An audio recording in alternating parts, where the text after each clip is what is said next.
Oh, thank you, Monsieur Poirot.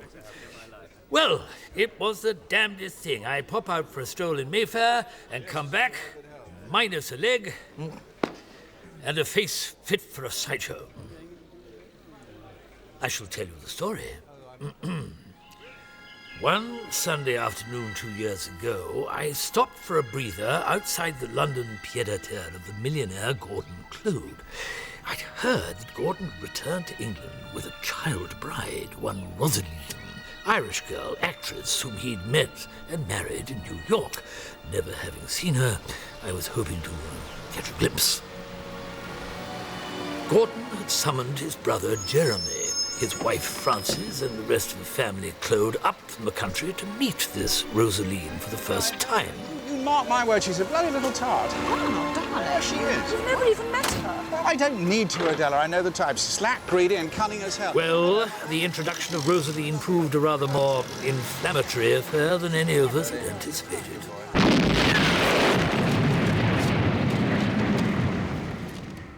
Gas.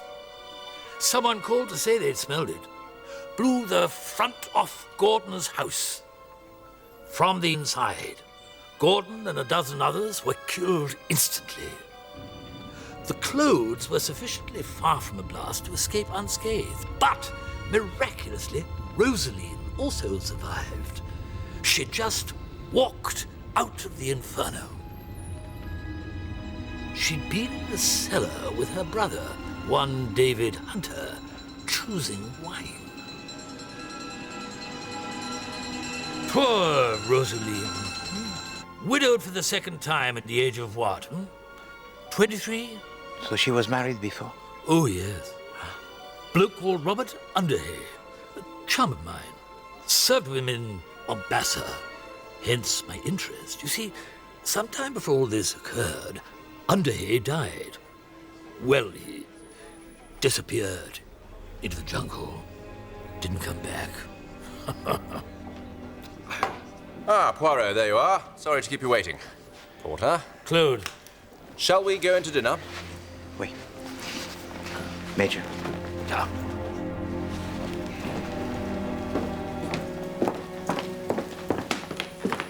Porter is an ocean-going bore with his story about my brother Gordon. He can't have known you're acquainted with us Clodes. Well, the death of Gordon must have the ramifications most substantial for the entire family, no? It's been an interesting couple of years, financially. Anyway, Lynn. Do you have news? She's coming back to England. To stay? Do you know your niece is a child of whom I am most fond? Child no longer. She's engaged to be married. No. Cousin of hers, in fact. Rowley, farmer. Pleasant enough. He's a Claude. Lynn told me to invite you to the annual do at Furrowbank. You can meet Gordon's widow for yourself. Now, beef. Well done. That's how they do it here. And then, spotted dick and custard. Yes, sir. Now, wine. 2 glasses of the house red.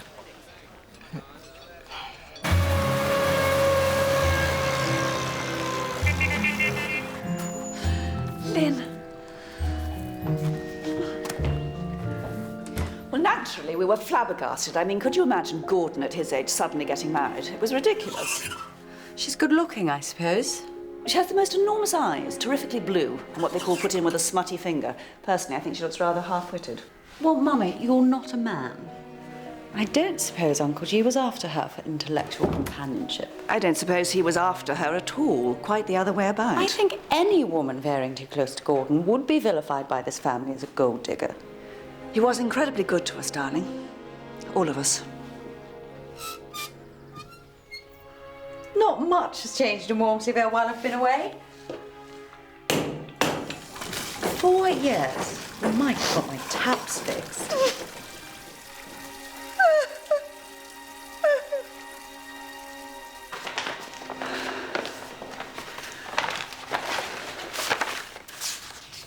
These are all unpaid.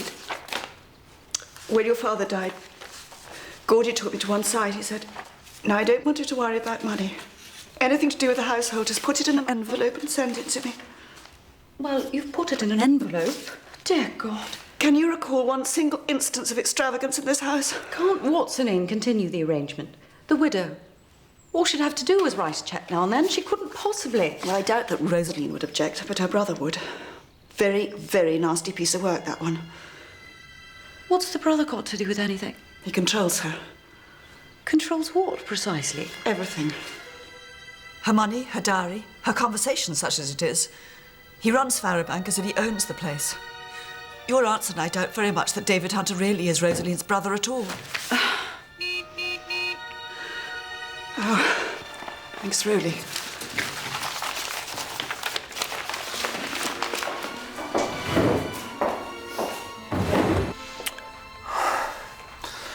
You've grown. Really, you're taller than when I last saw you. When you last saw me, I was a child. You've seen more of the world than I have, Lynn. I've seen a lot of sleepy sickness in Africa. God. That's not what you mean, is it, Roly? You're kissing me and you're thinking, I don't even know if she's still a virgin.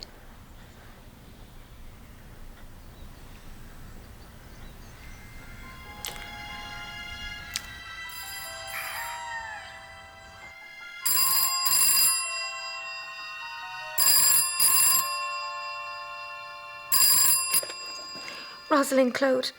You're not a Claude. You're a slut. A filthy, stinking, Irish slut. What about me?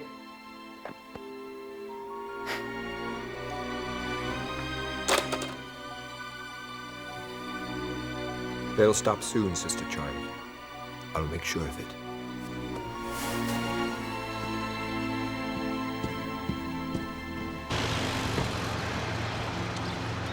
My good George, all things in my new apartment, they are delightful. Yet this morning I am troubled with a draft. And also, in the matter of the ordering of my books... Quite so, monsieur.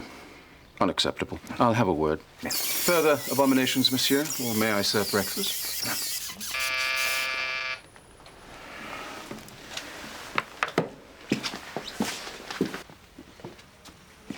My dear monsieur!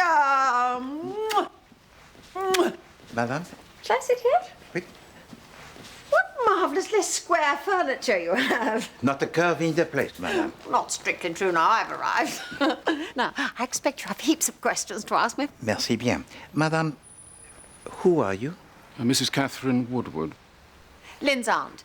Lynn's mother, Adela, and I are Gordon Claude's sisters. Did you not get my letter? The first post, monsieur. Ah, merci, George. Here. There we are. That's the fellow. Merci, madame. When I heard you were coming to Wormsley Vale to see Lynn, I thought, bingo, just the man for the job. You see, the Child of Light has been particularly forthcoming on the subject of Robert Underhay, Gordon's widow's first husband. The child speaks for the dead. But of course. First-class spirit.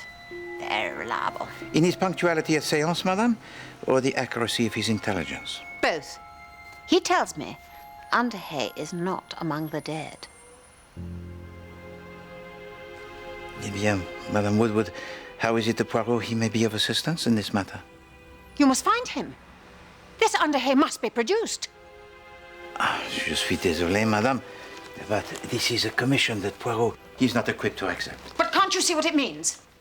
The woman, Rosaline, was never at liberty to marry my brother. She's a bigamist.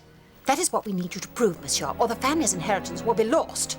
The tawdry little beast has got her hooks into Gordy's fortune, but she must be stopped.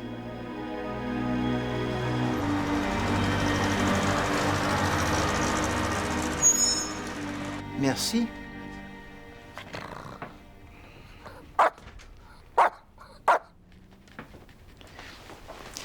Madame Ledbetter?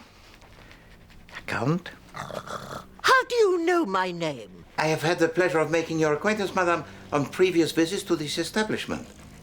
Hercule Poirot? You killed what? Welcome to Wormsley Vale, Mr. Poirot. I'm so sorry. I was engaged with the telephone. Foreigner, Beatrice. Do you remember Mrs. Ledbetter and Count Bismarck, their residents? Indeed, I do. Then they require no explanation. Let me show you to your room. Merci.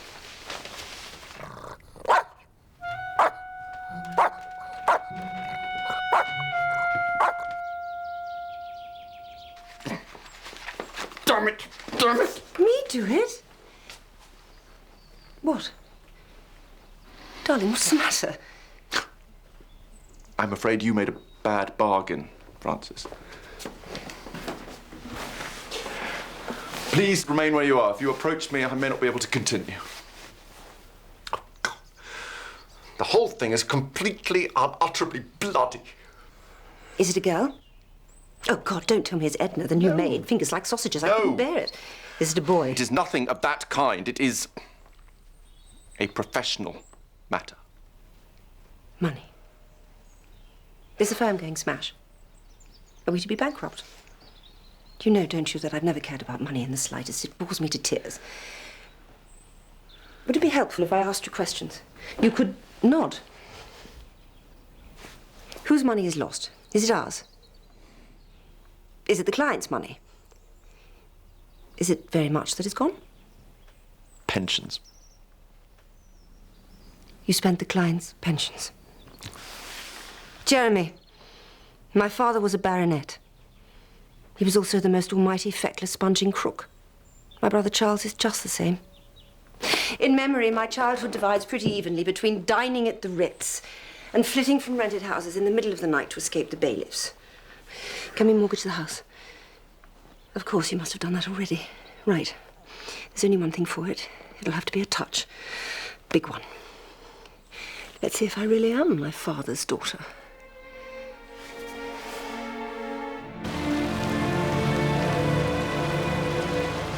Poor old Followbank.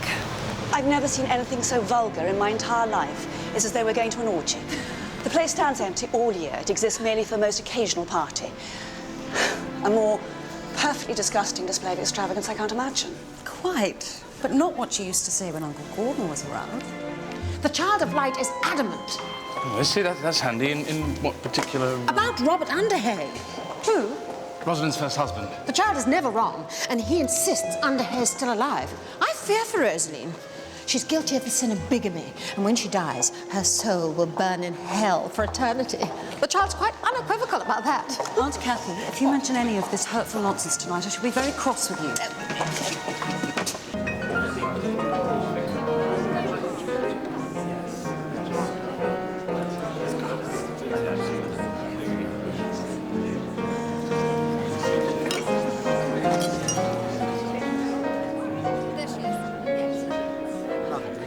No, actually, I don't, thank you.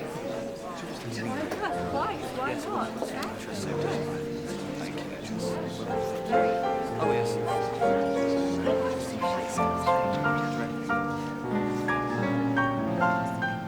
Can you feel it?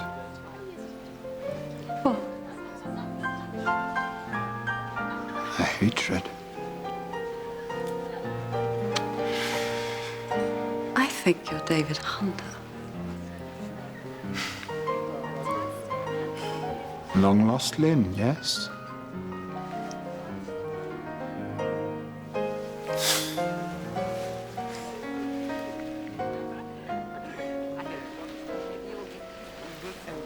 What is it that we're all hating? Me? My sister. Mostly me. I'm the one that keeps her little purse snapped shut when you lot are about. What's the noun, I wonder, for a bunch of clothes whose train has just run out of gravy? I don't know. A wilderness. A wilderness of clothes. It's very good.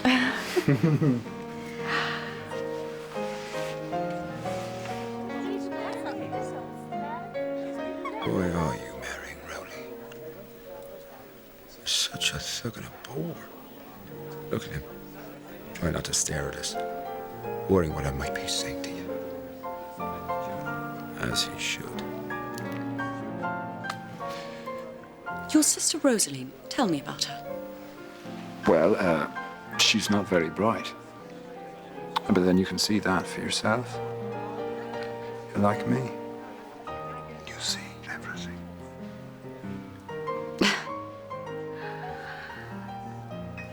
I don't think I'm like you at all, Mr. Hunter. David, my dear, you're very pretty, but you need beefing up. You absolutely must try these. Why? Have they got the poison in? What?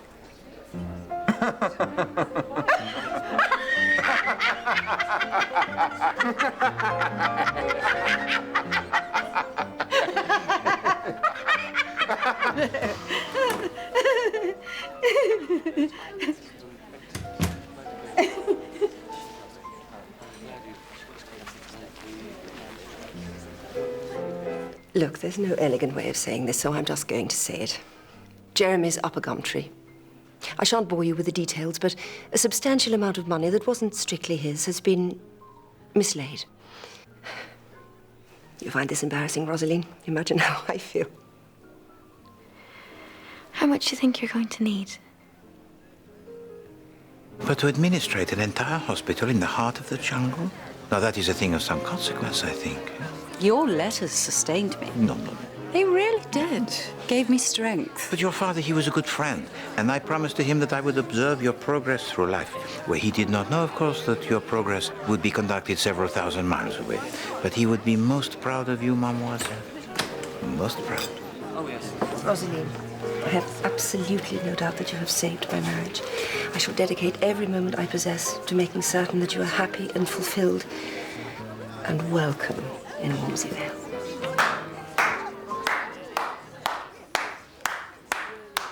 Brava! Brava! Tell you what, Rosaline, you could do worse than getting a few professional tips off this one. She's a natural. If you'll excuse me, Dave. No, don't rush off. Let's discuss inhabiting the character, motivation, plot. You're in my way. Well, that's because my intention in this scene is to prevent you from leaving until I've asked a question. How much?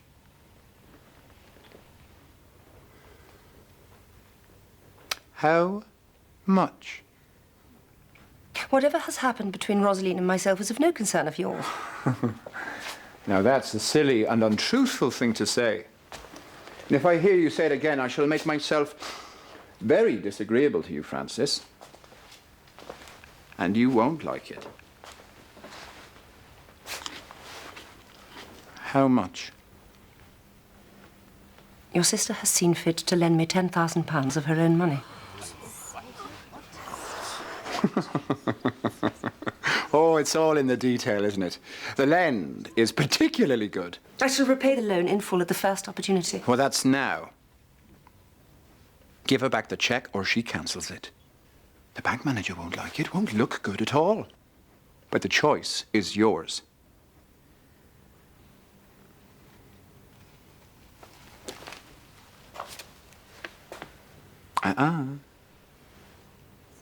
As you so rightly say, it's not my money. It's Rosaline's. You give it back to her.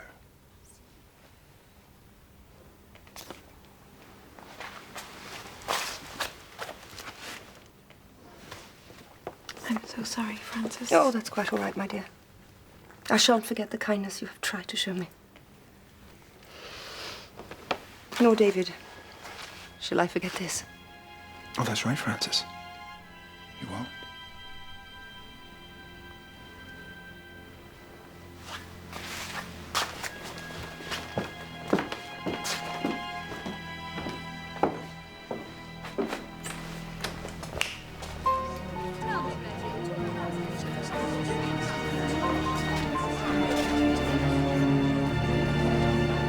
Quite the most extraordinary evening.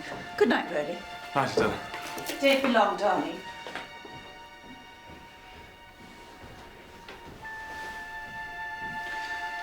So that was David Hunter.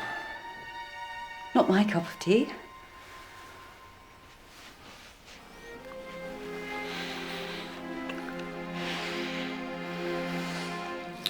The answer to the question you asked earlier And what question? Oh, God, Lynn, I never for a moment... is yes. Still a virgin. Not through lack of opportunity, but because I never forgot that I love you, and you love me, and that we have an appointment with the vicar. Which is when, by the way? Any ideas? Oh, Lynn.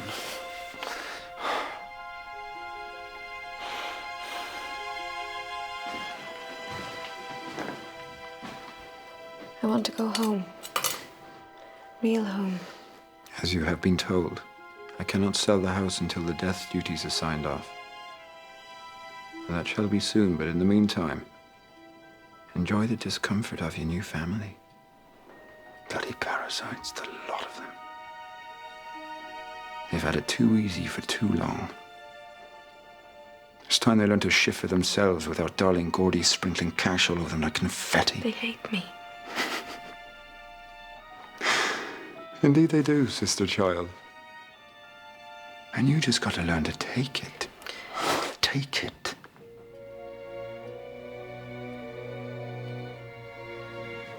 Now, what are you going to do? Everything you say, David. And everything will be. Peaches and cream. And so it shall. And so it shall.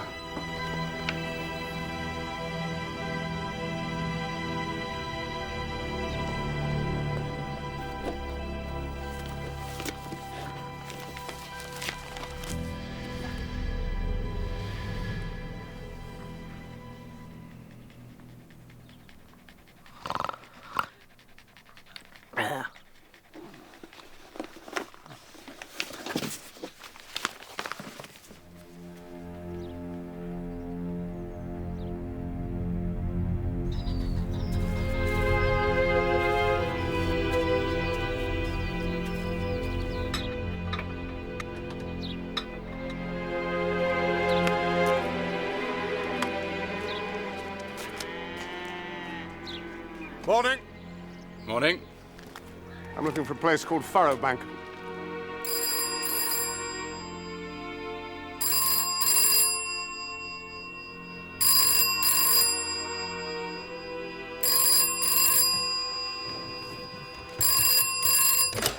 Yes.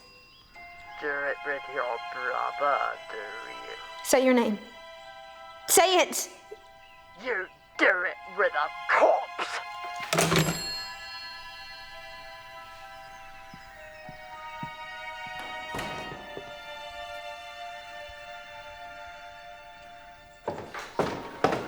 Who was it? What again? Did you open anything?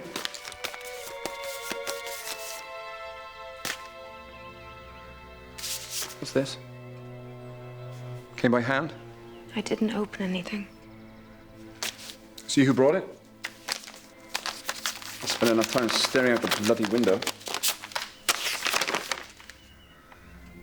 Can I go now? No.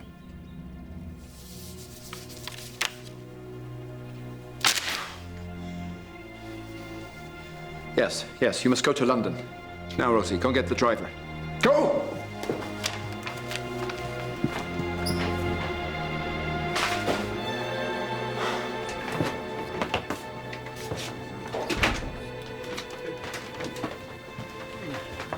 Mr. Hunter, isn't it? Mm-hmm. How can I help you? Well, a guest of yours has invited me to call upon him this fine day. Come.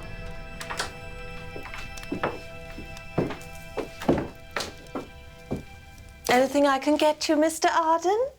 I'm fine. How about you, Hunter? I think we're both fine.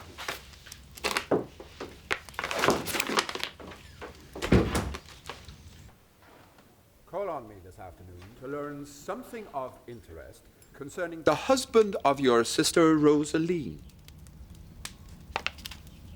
Doesn't say which husband. Only one husband, old boy. Robert Underhay. I tell you what. You say whatever it is you have to say, Mr. Arden, or I'll tip you out on the pavement on your scrawny arse. Old boy. Underhay is in a bit of a bad way. Well, people often are when they've been dead a few years. He needs pretty continuous medical supervision. Unfortunately, that can be rather expensive. There. That was it, the word we've all been waiting for. Now tell me, where does all this unfortunate expense take place? Well, that's the information I'm keen to keep from the Clodes. But naturally, if your sister feels unable to contribute to the cost of my friend Underhay's treatment, I'll be compelled to lead the whole pack of them to his door. Naturally. I'm only thinking of him. I see that. You, of course, have never actually met Underhay, have you? Perhaps I should just cut out the middleman. Speak to Rosalie myself. What's your view on that? I think we should try not to distress the ladies. £20,000 in cash.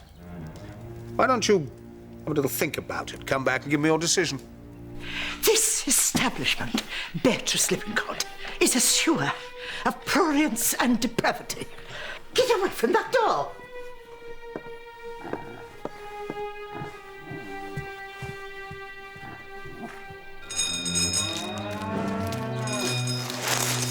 Come in, keep your hair on. Whoa, slow down, slow down. You're gabbling. Yeah, I've seen him. He came around the farm. Paunch, soft hat. Did he now? Wait a minute, this is... Christ, you're sure he actually used the name Underhay? And the bloke's still there, yes? And Hunter's gone? Yeah, bloody right, I'm going to want to have a word. So will Jeremy. I'll scoop him up and we'll be straight round.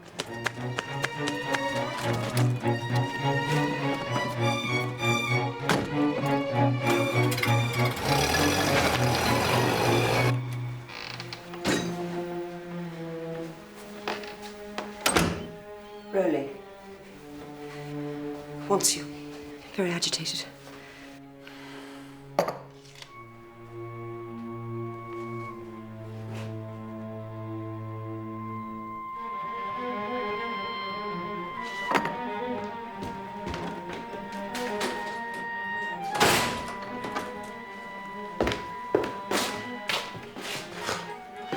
That boy.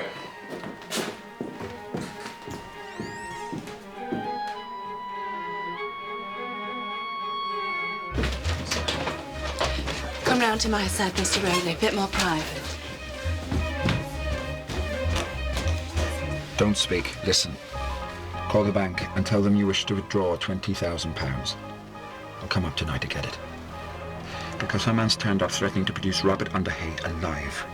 He may actually be Underhay. God knows, I never met the bugger when you married him. But the situation is not going to be improved by you asking questions, Rosalie. There is no alternative. Our future depends on it. Everything depends on it. Now go call the bank. There's my good girl.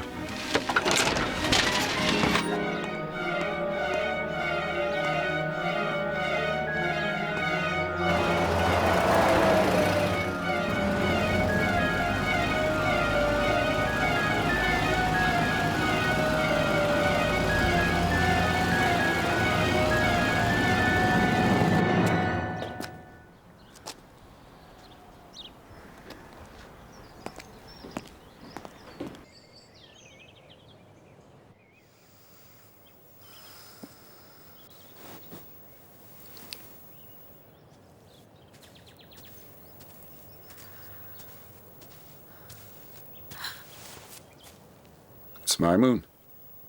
Do you like it? A hunter's moon. A good moon to hang by. You frightened me.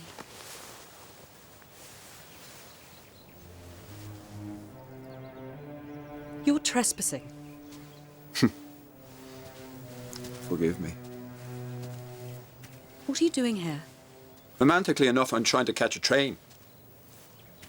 7:02 to London, if you really want to know. This place is not on the way. It's on the way to you.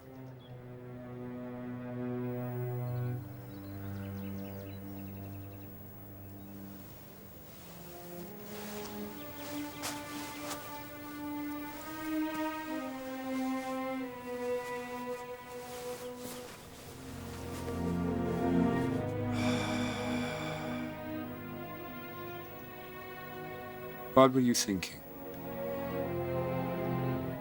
Just now, here on your own, looking at the sky. Don't prepare your answer. Tell me.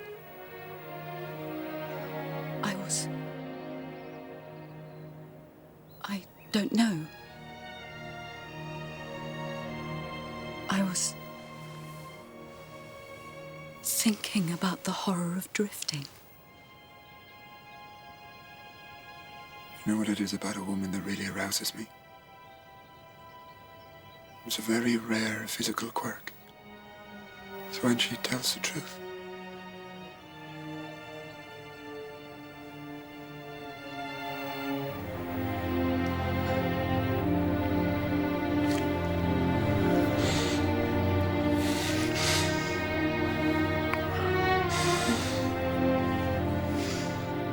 Not here.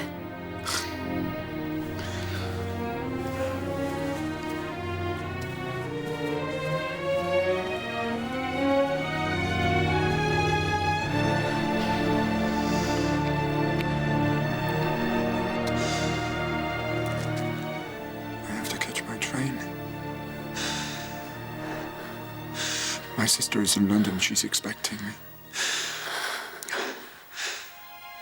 I'll call you as soon as I get there. The moment I arrive.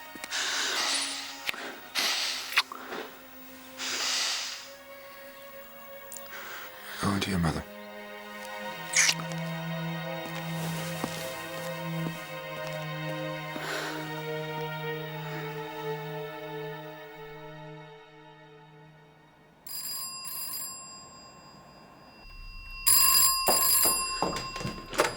Walmsley 01139.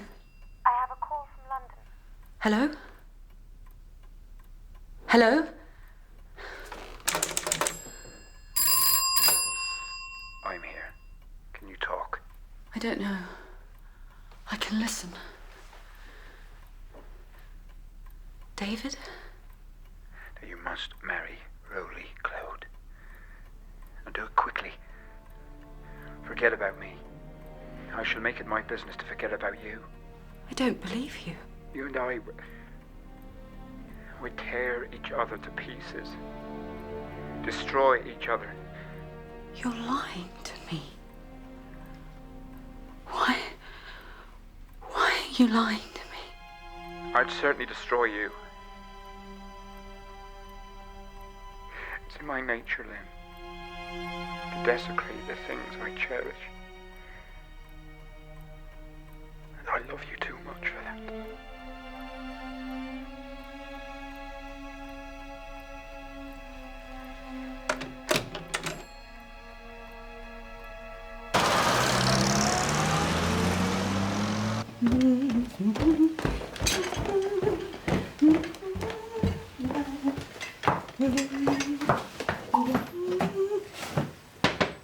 Mr. Arden, are you decent?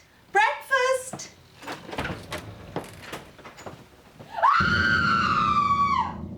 Those are my gardening gloves. Ah, but mademoiselle, it is essential for the great farewell that it not be overdressed with ceremony, huh? You see, you are happier this morning, huh? Quite the reverse. But this morning I see things more clearly, which is useful. Well, bien alors. Of all the virtues, the English, they value usefulness. Sir, a man calling himself Enoch Arden has been murdered. Last night in the pub, I think he was Robert Underhay. God help me, monsieur, but you must come and sort this out. Please, you must come now.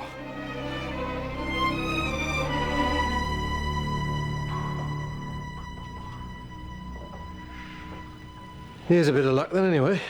You being here, you'll be able to show me how it's done. This detecting caper. Superintendent Spence. Superintendent.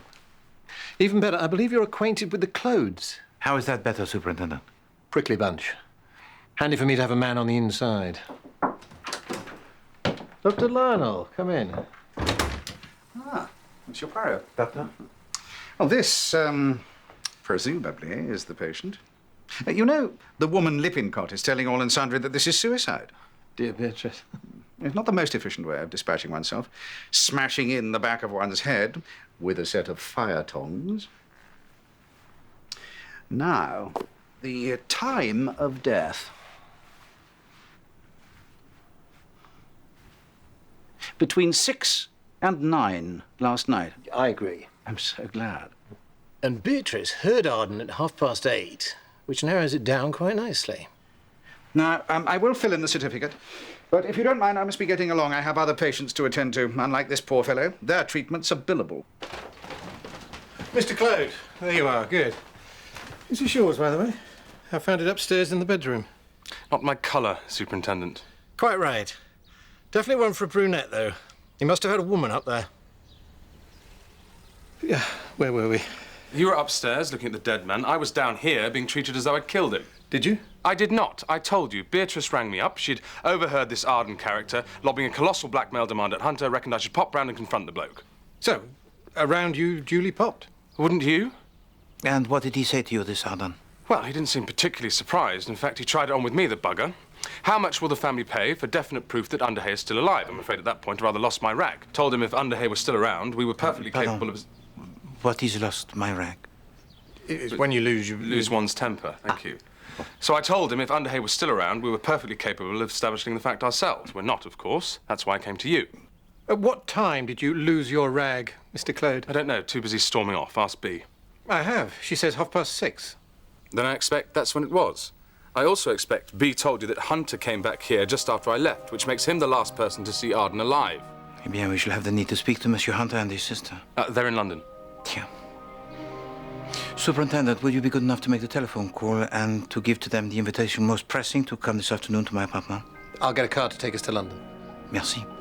Johnson? And George, the guests, Monsieur Hunter and Madame Claude? Already here, monsieur. Monsieur. Oui. Ah, merci. They've made themselves comfortable.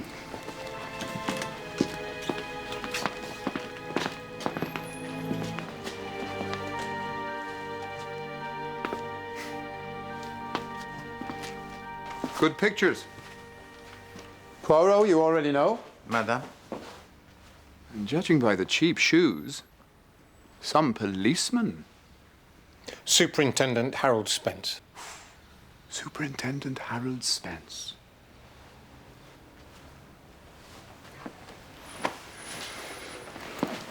It is so good of you both to come at such short notice. Look, Poirot, you may have time for small talk, but Harold here is working. And I'm easily bored. What's going on? Enoch Arden's dead.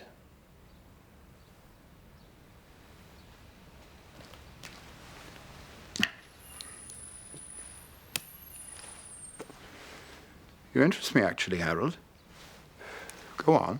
You know the man I'm speaking of, and you're not surprised to hear that he's dead. That about sums it up, yes. Are you working on this? No, the superintendent, he searches for the murderer. Hercule Poirot searches for Robert Underhay. But the information we discover may be of mutual benefit. You don't deny discussing Underhay with a man calling himself Arden?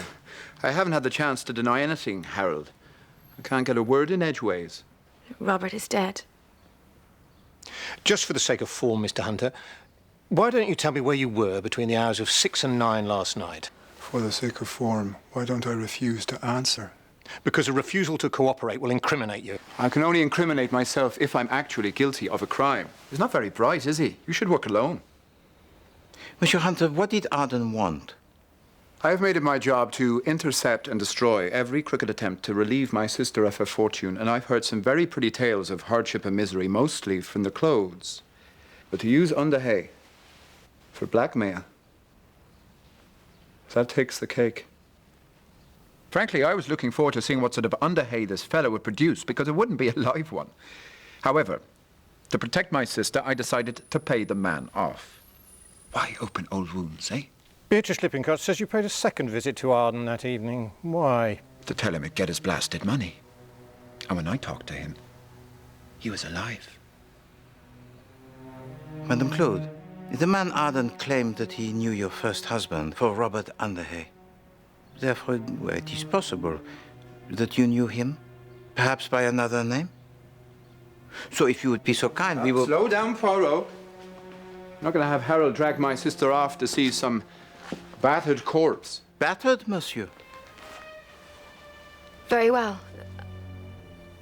Can't you see what they're suggesting? They're saying that this dead man could be Robert. I must find out for myself. How can I not? David, please. Well, forgive me, but I have little faith in that exercise. Under the circumstances, is she likely to identify the corpse as Underhay? S'il vous plaît. Ouais. Merci beaucoup, Superintendent. You have been most kind. Au revoir. The afternoon of the murder, Rosalind Claude telephoned to her bankers to arrange the withdrawal of £20,000 in cash. God! Bloody hell, we've got him. You construe this as evidence against David Hunter? Well, Hunter made her do it because he decided to pay. Yes, I'd call that evidence. With knobs on. No. It is evidence corroborating the existence of blackmail. It is not evidence of the intent to commit murder. No, you cannot have it both ways, my friend. Either Monsieur Hunter, he was preparing to pay, or he was preparing to kill. Oh, ma foi. This whole case, it is entirely the wrong shape. And above all else, the dead man, he is also wrong. Enoch Arden. Not even an anagram. No, he's a character in Tennyson. I looked him up. Bloke goes off and comes back to find his wife's gone and married someone else. I can't remember what he does next.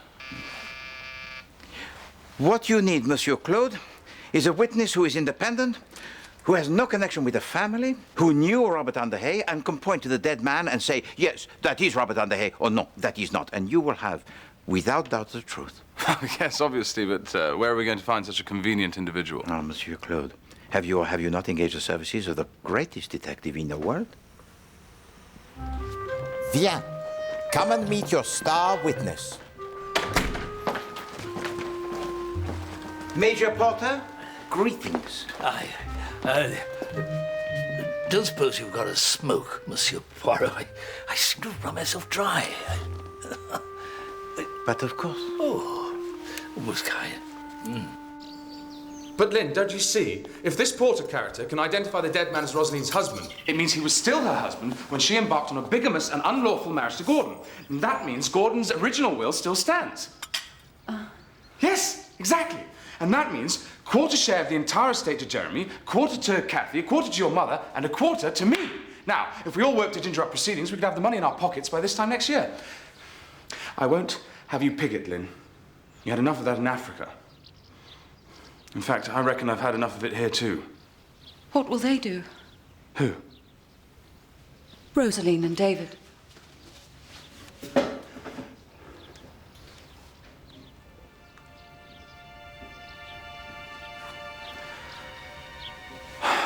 You're a good woman, Lynn. You won't gloat in victory. I have a great deal to learn from you. Personally, I think Hunter's going to swing. God, I'd pay good money to see him kick. Lynn! Lynn!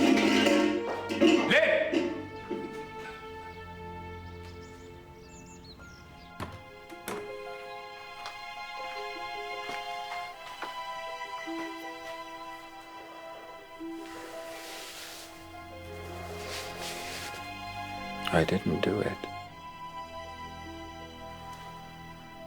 We both know I can make you believe that. But I want you to believe it freely. Because it's true. I can't believe I've had to come back to this bloody place. There has to be an inquest, Rosaline. It's only one day. It'll all come out. About me. Nothing will come out. Because nothing will come out of here. It does not come out of here. And that is how all shall be well.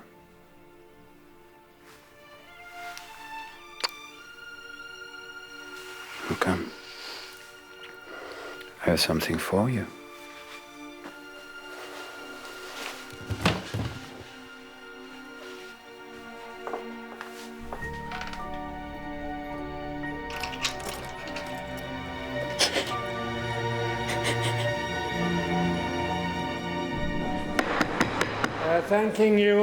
Thanking you. Next, call David Hunter.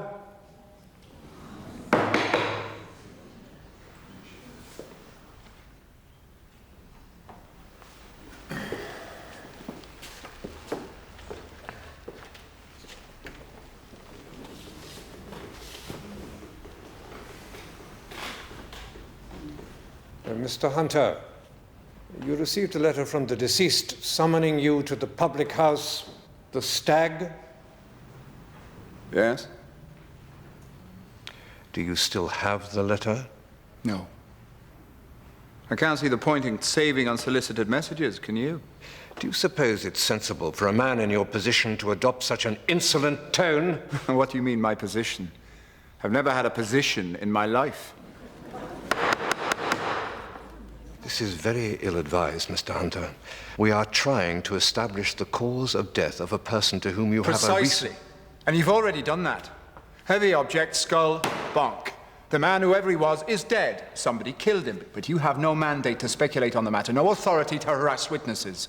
You're a doctor on expenses. But since you are clearly so fascinated by the lives of people more interesting than yourself, I shall enlighten you. While murder was being committed in the Stag, I was elsewhere. And that can be vouched for by a lady. Does this lady have a name? Obviously. But you're not going to hear it from me.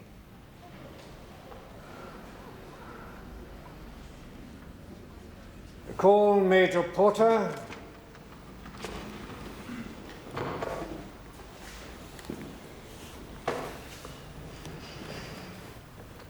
Major, is it correct you have been taken under supervision to view the body? Yes, sir. And were you able to identify the man you saw? I was indeed, sir. You sound very certain, Major. Absolutely no question about it, sir. The man I saw was Bobby Underhay. Yes.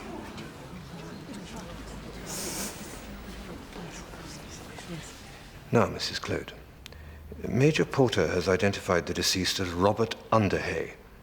Absolutely no question about it. What do you say to that? I say the Major is mistaken. But he is adamant. He served with Underhay in Mombasa, he messed with him, paraded with If him. the Major was a close friend of my husband's, then why did Robert never introduce him to me?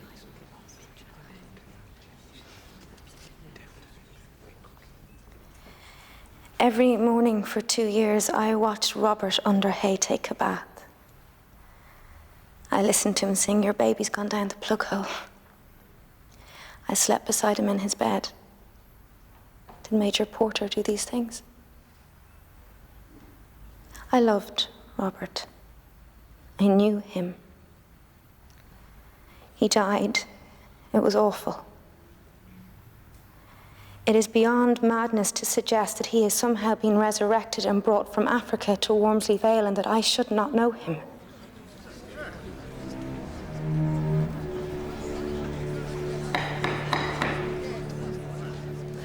Plucky girl, Rosaline. On top of everything, she's been getting telephone calls. Usual filth. Someone doing her voice. There's nothing we can do about it. Superintendent, if you please to help me with the English idiomatique. When Monsieur Hunter professes himself to have no position, does that mean he considers himself to be a gentleman of leisure? Probably. Though by trade he's a road builder. Monsieur Hunter, he is a navvy? No. Engineer. At least he was till little sis hit the jackpot. Tunnels through mountains, that sort of thing. He's an expert. Now that is information that is most intriguing. Whatever he is, he's up the creek if this lady doesn't pipe up on his behalf, and pretty sharpish. Because I'm going to have him. He's going to hang. Humbug?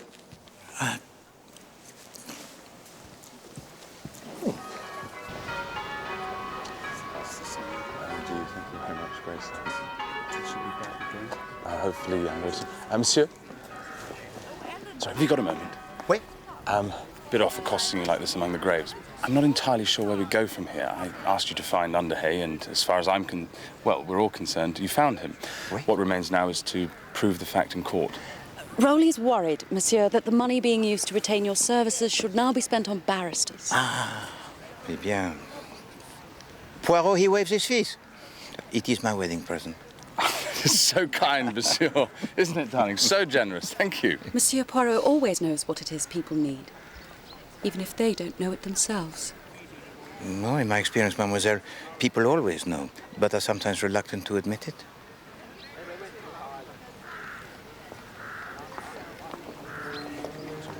Excusez-moi.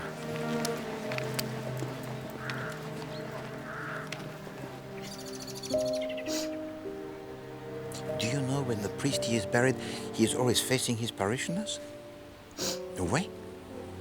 Because when the day of judgment he comes and the dead, they all arise, he can greet them and lead them through the gates of paradise.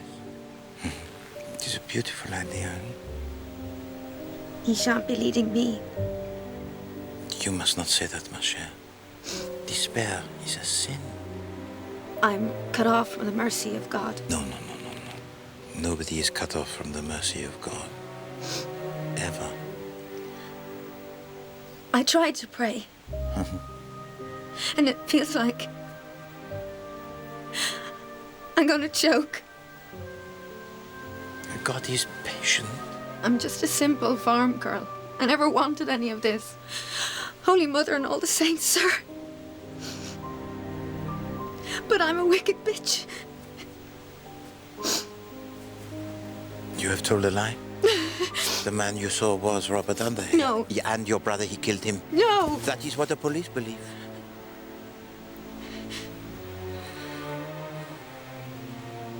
I am not the enemy, madame. And I believe I can help you, if you will allow me.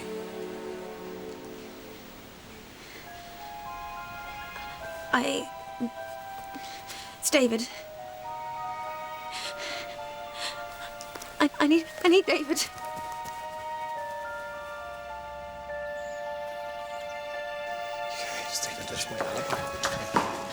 David. My God, look at you. Church must have been a riot. Oh, the constable and I have become somewhat attached. Come on, Mr. Hunter. No. David, I need this to stop now. David, please. It's only just started. Constable.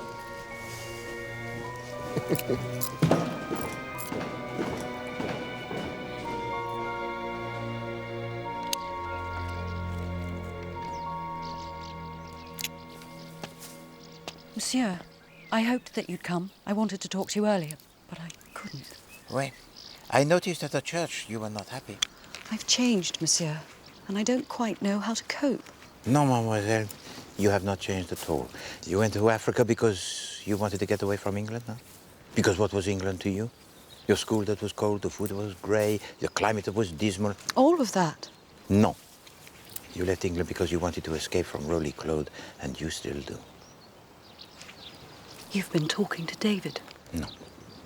But you have. He spoke of you in court, did he not? You're a devil at knowing things, aren't you, monsieur? That is my métier. We talked for... what, a couple of minutes?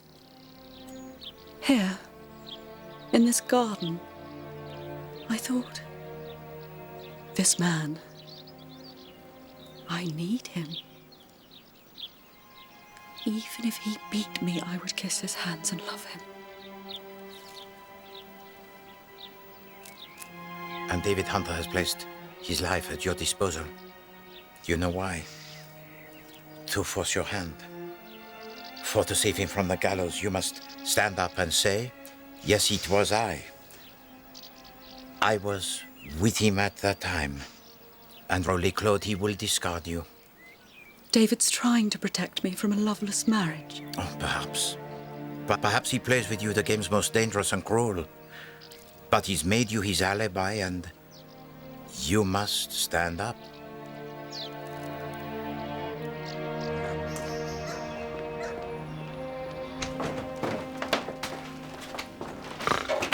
I said. Madame? How was church? We don't go, of course. Lionel's an atheist, and I converse regularly with Joseph of Arimathea, so I really have no need. Sit. Let me see your eyes. But, Madame, I do not wish to disturb. Oh, he's always nodding off. You have a lot of unresolved indigo in your aura. Yes, I know it is a problem. Right.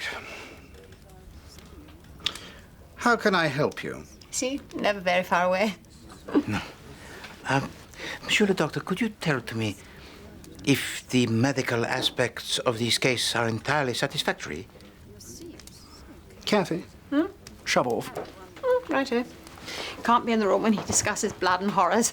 I'll just go and powder my, you know. You don't suffer from your bowels? Mercifully, no. Sound constitution and a clear conscience. I'll tell you what's wrong with the medical aspects of this case, Poirot. The murder weapon is not what killed him. Smothered in gore and blood and hair, but... It is the wrong shape. Clever you. Monsieur le Doctor, where were you at the hour of the murder? Here. I was called out to Cicely Ledbetter, which means having listened to her rant for an hour. But she pays well. And check if you like, wake her up. But you'll need your tin hat.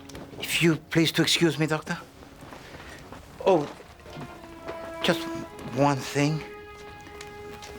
Madame Rosaline Claude. What about her? I think she is not well. Be kind enough to call upon her and send to me the bill? Of course. The murder weapon is not what killed him. It is the wrong shape.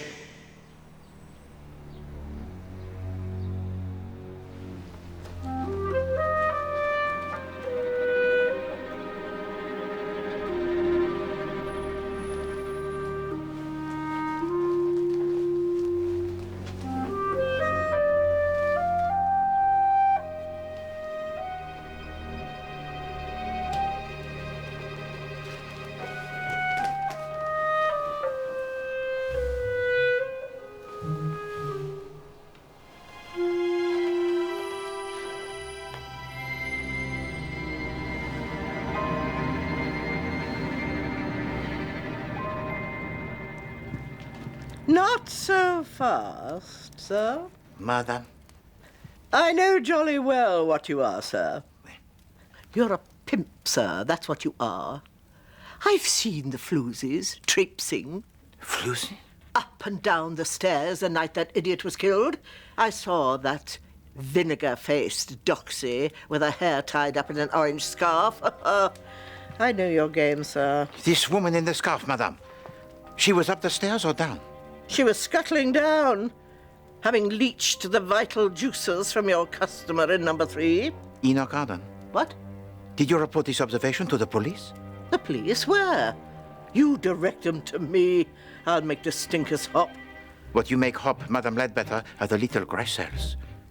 And they speak to Poirot.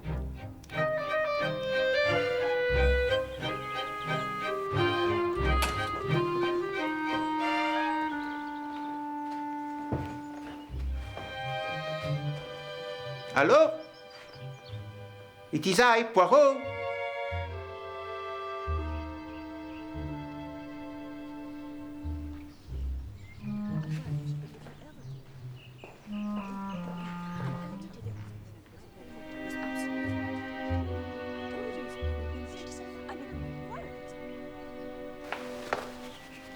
Yes.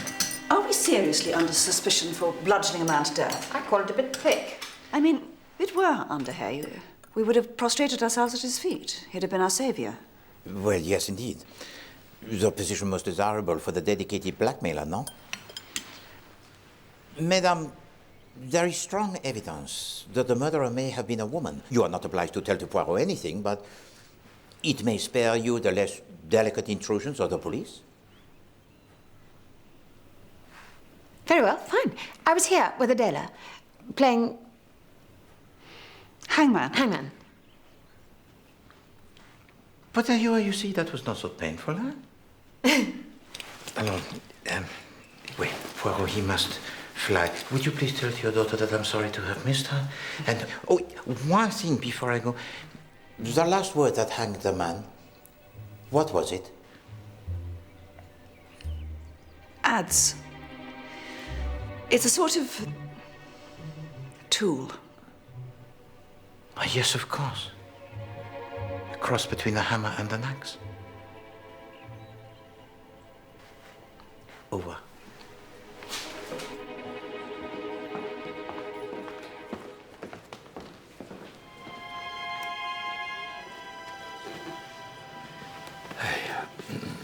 Anything I can help you with, Major? No. Thank you, Gerald. That's what I ordered. Sir?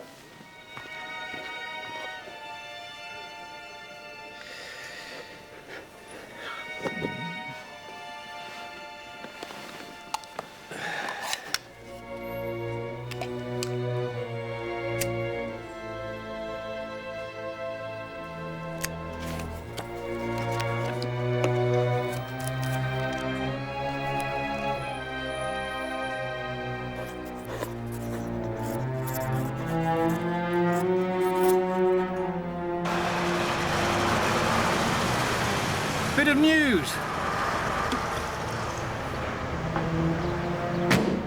Bit of a blow for the Clodes. Have to find someone else to identify Underhay to the judge. Punctilious in life and yet so indiscreet in death. And why not leave to me a message? There is a message, but it's not addressed to you.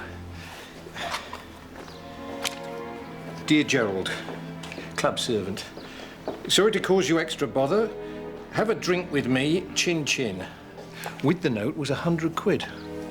Even under the circumstances, that's a big drink.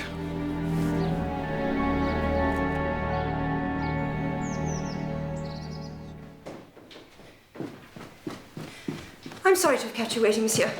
Jeremy isn't here, I'm afraid. But Poirot, he has come to see you, Madame Claude. Well, he has some information that you might find distressing. Oh? Were it not that you are already, I think, in possession of the facts. Your brother, Madame? Charles. Oui. Alas, he is dead.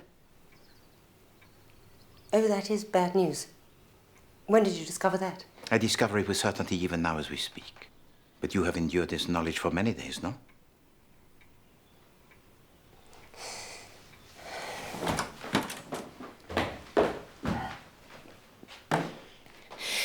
Damned if I'm going to cry in front of a stranger. You're itching to tell us how you know this. You might as well. Poirot, he sees things, Madame. It is a habit that he cannot change. No, it seemed probable that a member of the family, Claude, conjured into being this Enoch Ada. The guess of Poirot was that an actor had been instructed. But as he waited for you just now, he looked along the photographs of your family, and he found a space. A space where a photograph, it has been removed.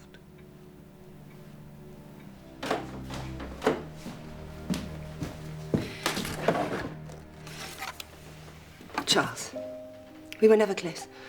No, but close enough to make him come running to make the imposture, huh? A charade that cost him his life. Money, monsieur. I dangled money, half my share of the inheritance. Oh, he came sprinting on the chance of that, all right. He was always a deeply venal man. But plenty of front. He'd buy a Bentley subject to a morning's trial, swan all over London, buying suits, paintings, wine. Nobody questions your checks when you arrive in a Bentley. Master of the swift and heartless confidence trick. When Hunter ground my face into the dirt, I thought, do you know what? Charles is the man we need here. I'm sorry that he's dead. And Major Potter, Madame? Does your sorrow extend to him? What? This morning he killed himself. He left the entirety of his bribe to a servant that he barely knew. It was the action of a man who was in utter despair at his own feblesse and corruptibility. What bribe? Oh, Madame, did you not bribe Major Potter to identify your dead brother as Robert Underhay for £100? I did not. Then what did you think, Madame, when he made this claim? A rank lie. Did he could not bear to face having to repeat in the criminal court?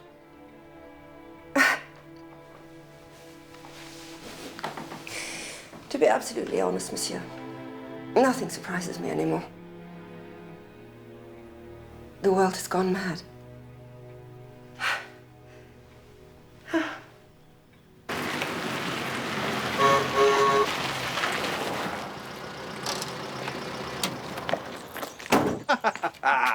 Made you jump, eh? Oui. Think of it as a test for your heart, no charge. Rosaline, on the other hand.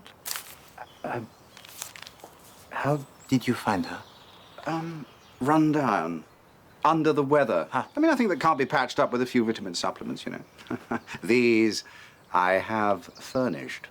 Now, effectively, what's wrong with her is shell shock from the blast. I mean, living with a bloody wretched brother doesn't help, of course, but there again, that's it's, beyond my remit. My terms are 30 days. Comment? Ah, la douloureuse, oui. It's the tragic moment when one must pay for what one has consumed. No?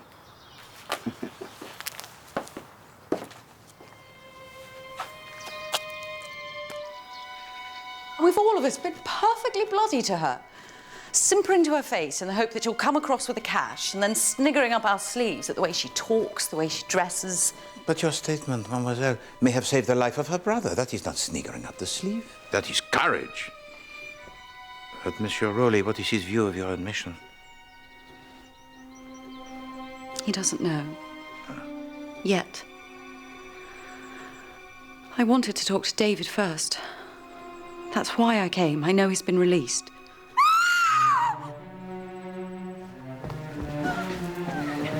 What is it? No, mademoiselle. Mademoiselle, please. Please, let Poirot. Trop tard déjà, hein? Trop tard? Not too late. She's breathing. Get Salva Latterly and call an ambulance. Smelling salts ambulance, now! Help me get her up on the bed.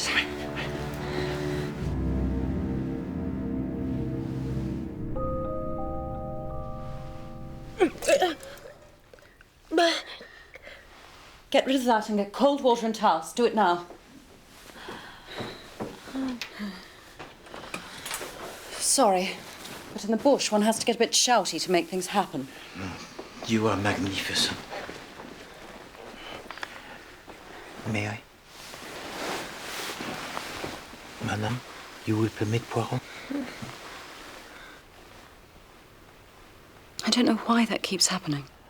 It is like the bilious attack. It is a result of ingesting too much morphine. Even for a hardened addict like Madame Claude, the dose was most substantial and designed to kill her.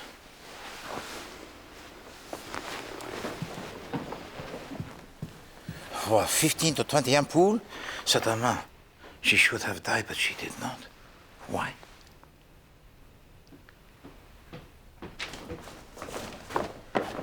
Oh, now, here's a very pretty scene. David. Don't speak to me. Don't look at me.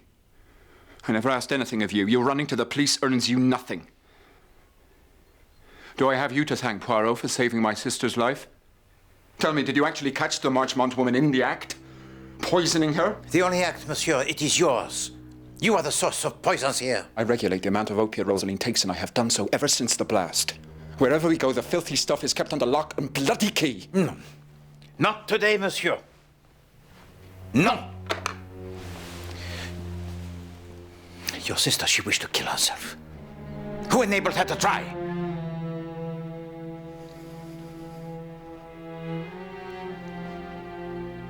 Get that woman to step away from my sister. I want Rosaline. Mademoiselle.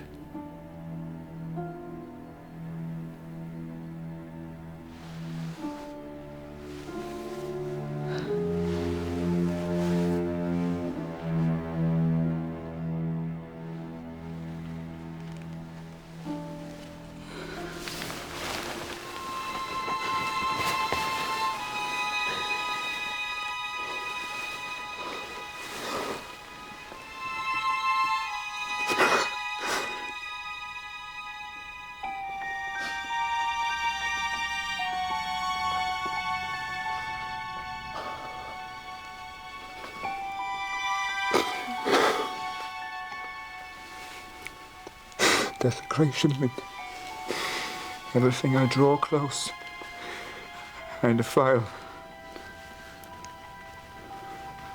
Make foul.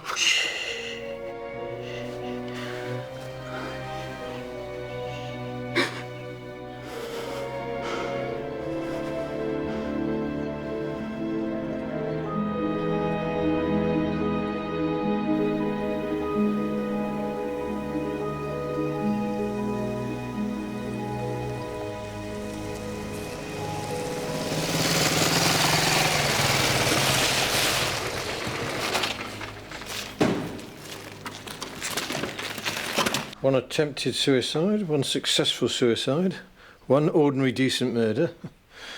I don't understand any of it. Mr. Poirot? Oui? From Scotland Yard, sir. Merci. All right, read the answer that is contained in this envelope. If it is no, then Poirot has mistaken this case from the very beginning. But if it is yes...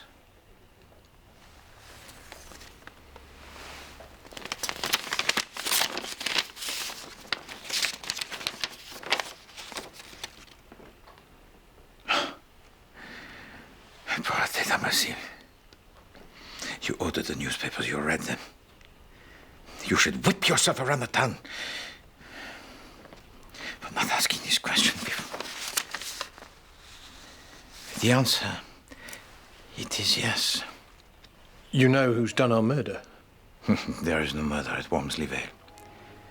But it is a place that harbors one who is guilty of the most cynical, merciless, abominable slaughter of many blameless people. Many. The carapace is torn away, mon ami.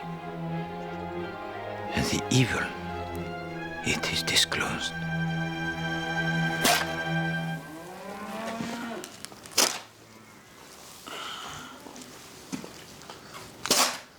Rowley.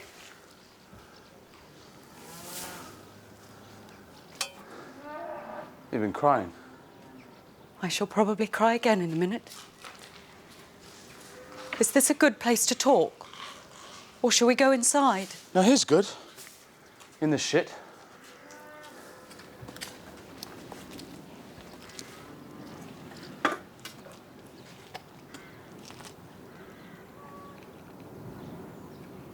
I can't marry you, Rowley. You know that, don't you? It's a relief, isn't it? What does that mean? We've each been waiting for the other one. I asked you a question!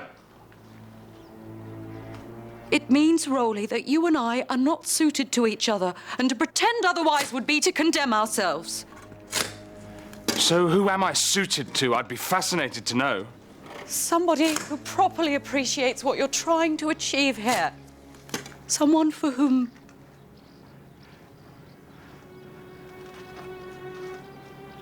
it is enough. I see, so we've established that I am not enough for Lynn Marchmont. Don't do this. Don't tell me what to do! You have no authority over me now.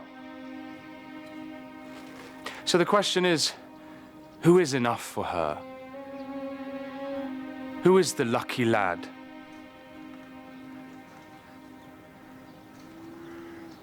David.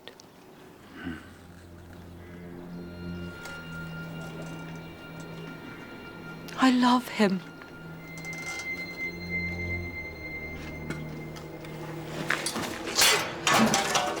He loves me. I don't for a minute imagine we'll be particularly happy together, but the funny thing is, I don't care. Love is bigger than happiness.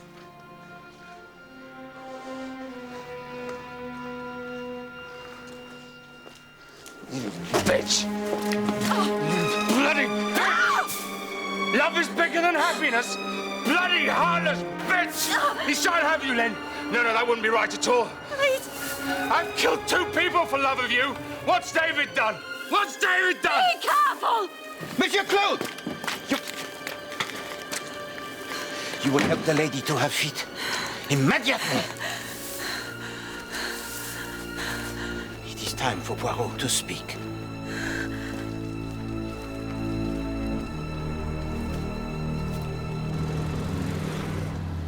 The death of Rosaline Claude. Through whose mind has this thought not crossed, huh? Could anything be more convenient for the indigent family, Claude? She's not dead, Poirot. No, monsieur, she lives. But if you could have killed her by wishing it, she should have died 1,000 times. Such dissembling. Such mendacity. You, madame, with your great command of the voices from the dead, voices that speak miraculously as seance. Hatred like a saw. Say your name. Say it. You do it with a corpse. Bloody little whore. But your sister, she did not approve. She tried to get you to desist, but oh no. You could not. And on the night of the killing, she found you again. And knowing that you would be compromised, she offered to you the mutually convenient alibi of the game of hangman. Ads. Buggering Irish dwarf! Catherine. There's words for her. Snivelling slut bucket! Catherine! Frothing little figure! Catherine! That's enough. Bien sûr. The good doctor. Who on the night of the killing attended to Madame Ledbetter? For how long, Madame Ledbetter? For 1 hour? An hour? 10 minutes at the most. Charged me for an hour, the sewer. The physician, whose own digestive system is crippled by the colossal quantity of morphine to which it is subjected every day? Bon sang! No wonder this household is in need of funds. And then Poirot, he sent you to examine Rosaline Claude. Et voila! What you had suspected since the day of the trial, when you saw in her your own symptoms of intoxication. It was confirmed. Good. Good. A fellow addict with a treasure trove of morphia. Good. C'est marrant, eh, doctor, that your self-serving theft actually saved the life of the patient. For in her attempted suicide, she had consumed 15, 20 ampoules. But only a handful of these contained the morphine, because the rest you had emptied most hastily and refilled with the castor oil. The vitamin supplement for which you wish to charge Poirot 20 guineas, huh? Monsieur, I'm sorry, but you are damaging this family by saying things that can never be unsaid. It has to stop. I can't pretend that I never thought about bumping off the widow. But I killed Arden. Oui. Charles. B summoned me here, told me the whole damn thing before I even set foot in the room. I felt I had the advantage, but he just stood there so revoltingly supercilious, oozing corruption, and I just felt the red mist coming over me. For not only had you already met this man, but you had seen his photograph in the house of your aunt. Ever since I was a bloody child, nobody in your generation took me seriously, trusted me. But you knew that they were scheming, this pair, independently, to get the money of Gordon for the family? Why didn't you tell me? Eh bien, your temper, it was gone. And you struck him.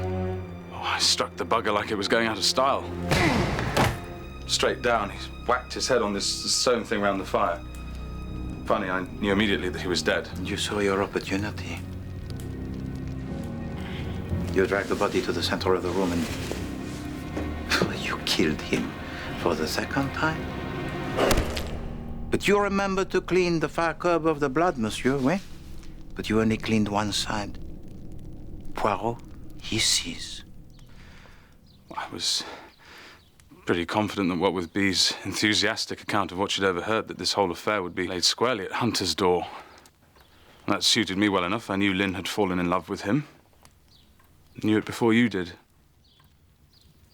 And then came the pretty little comedy of the poor Major Porter. And how do you know it was me who set him up? Don't suppose you've got a smoke, Monsieur Poirot. Seem to have run myself dry. Because Major Porter, he did not include you in the cadging of the cigarette. Because he already knew that you did not smoke. Oh, but where are we to find such a convenient individual? Your words. When only hours beforehand you had pressed £100 into the hand of the man that you knew that Poirot would produce? Told you I'd killed 2 people. I did for Porter just as surely as if I'd pulled the trigger myself. Well, 2 deaths, but neither of them were acts of murder.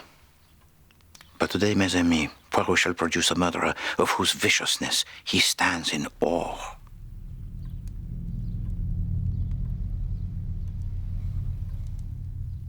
What about the tart in the headscarf? Madame Ledbetter, now that is a question that is most apposite. Can't understand her at all. No, but she is here with us now, madame. The cold-blooded murderer of whom I speak.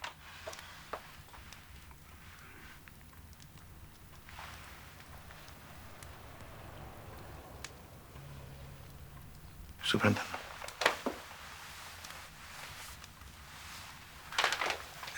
Purely for the sake of form, Monsieur Hunter, would you put on this scarf? You'll have to do a little bit better than that, Poirot.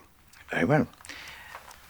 Superintendent, am I correct in assuming that you still have in your pocket the lipstick? Here. S'il vous plaît, pass it to Monsieur Hunter, again, purely for this. No. It's undignified. Peculiarly lacking in dignity at the time, too.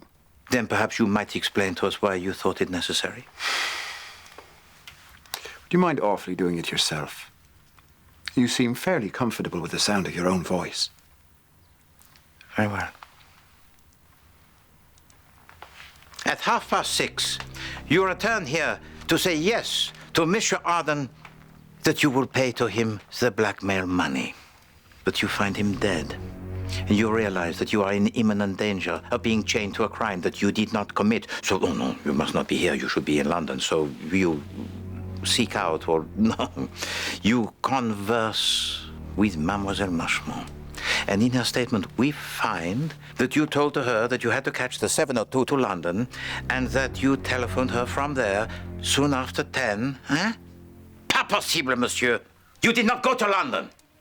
You return here, dressed in borrowed robes, to forge yourself the perfect alibi for the crime you did not commit. You leave for the police to find a little clue, the lipstick. You did everything to create the illusion that at 8:30 Enoch Arden was still alive. I've seen you right, sweetie. Now there's a little girl. Off you pop. By imitating his voice and making sure that the woman visitor to his room was seen hurrying away by Madame Ledbetter.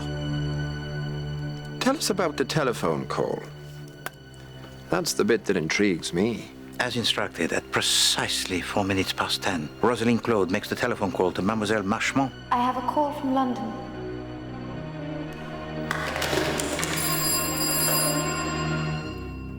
David? I'm here. All of which proves that I am alert to the hideous subterfuges to which this family will stoop. But none of which makes me a murderer.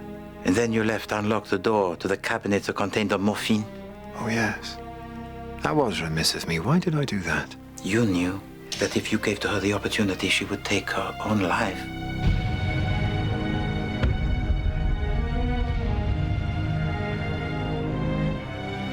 A final service for your delectation.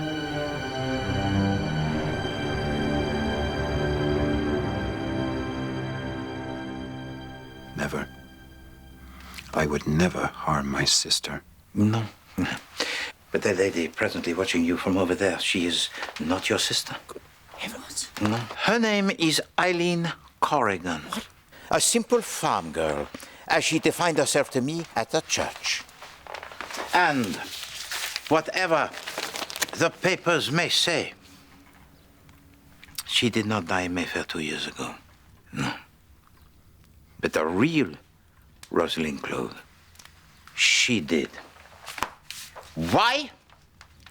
Because you murdered her. More than any Claude, you hated Rosalind. For in her happy marriage to Gordon Claude, she had excluded you, your first love. Your little sister had surrendered herself to another man. But you had already made your own arrangements to deal with her.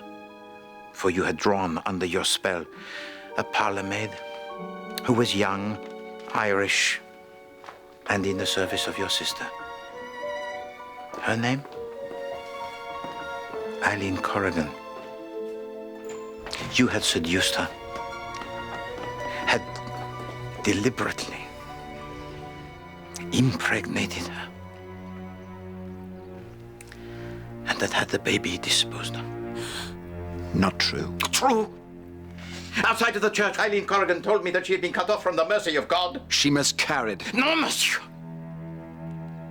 She endured abortion. As it was always your intention that she should. You wanted to crush the very soul of this simple Catholic girl, to make her so terrified by the state of her own life that she would deliver it to you.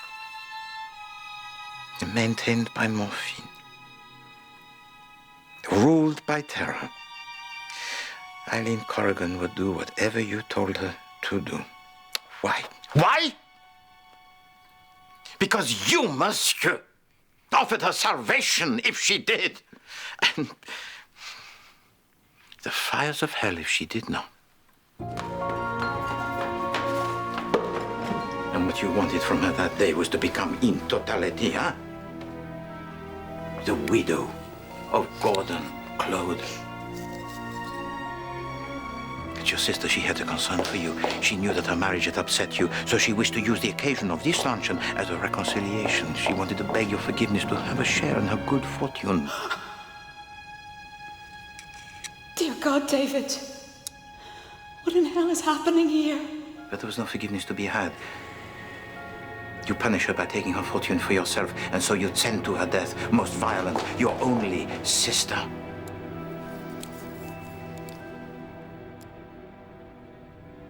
Coming.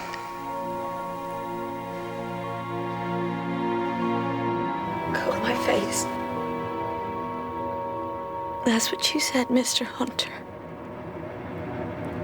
And that's what I did. And I found pleasure in it.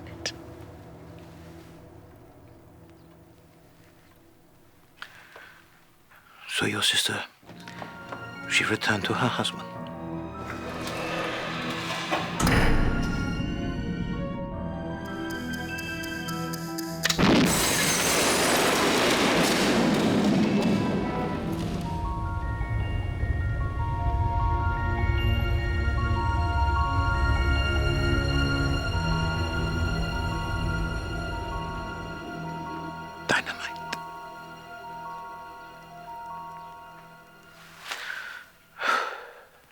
There was no accident of gas in Mount Street. No. A letter received today from Scotland Yard contained the expert forensic evidence confirming my suspicions.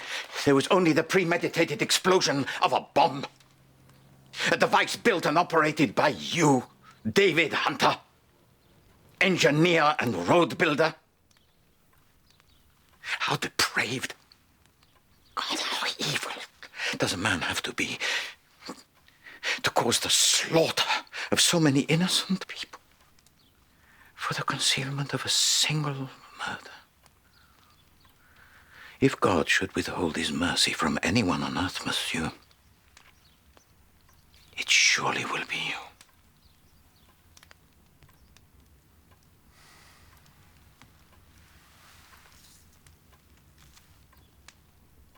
One thing you don't know. How many sticks of the blasting stuff is ticking away around this room? I can't honestly say myself. I did it in a bit of a hurry. But quite enough to blow this dreary little pub half a mile in the air. No, you won't. You won't do it. You won't do it. Because you love me. You love me, David. And this time you will care for what you love. You will not destroy it.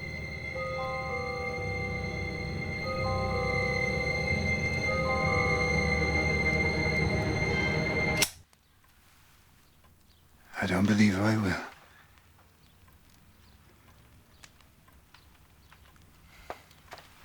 Besides, There is no dynamite.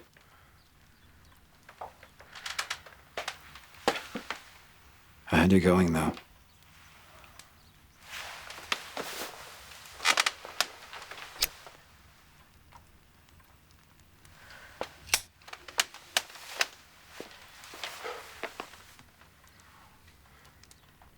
Your baby has gone down the plug hole. Your baby has gone down the plug. The poor little thing is so skinny and thin. It ought to be washed in the jug.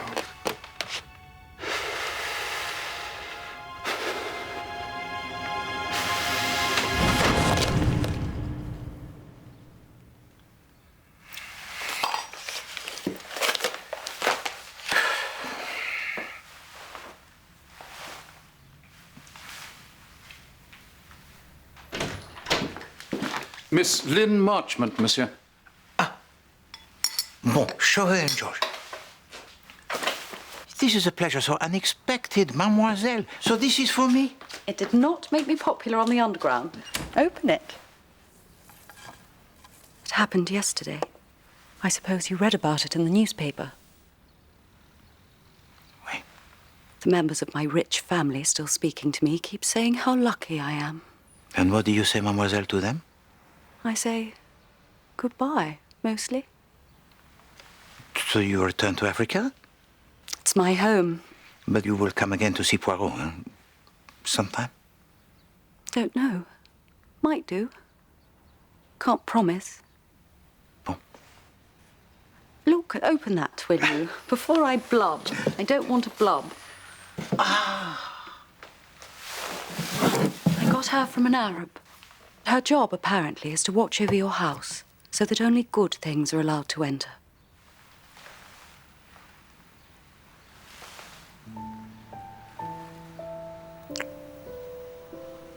Write me a letter, monsieur. I like your letters.